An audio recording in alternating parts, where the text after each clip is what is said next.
মোদি বলো, বাম কংগ্রেস ছাড়ো, মোদি মোদি বলো, বাম কংগ্রেস ছাড়ো।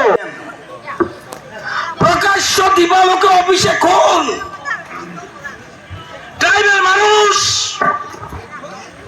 সিপিএম সরকার কোন তদন্ত করেনি। কোন নেতা থাকলে আমার সামনে আসুক। একটা দেববর্মাকে আগরতলা শহর রাজধানীতে শুক্লান দেববর্মাকে মেরে ফেললো। কোন তদন্ত হয়নি, কোন তদন্ত হয়নি।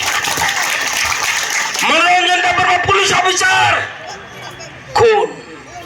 পরিমল শাহ কংগ্রেস এমএলএ, সিপিএমরা খুন করেছে। গৌতম দত্ত সিপিএম বিধায়ক, কংগ্রেসরা খুন করেছে।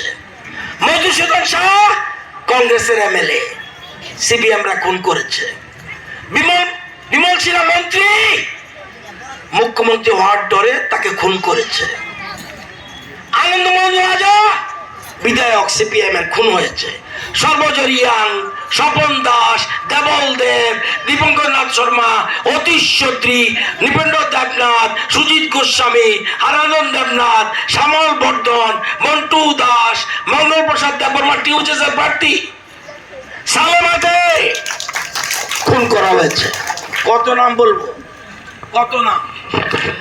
শত শত মানুষ খুন করেছে, রাজনৈতিক খুন। ভোটের বাক্সে জবাব দেবেন না?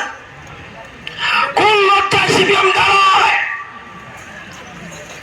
কংগ্রেস কিভাবে সমর্থন করে? সুদীপ বাবুরা তো ওসব কংগ্রেসের বাড়িতে যায় ক্ষমা চাওয়া উচিত। আজকে এগুলি বুঝতে হবে।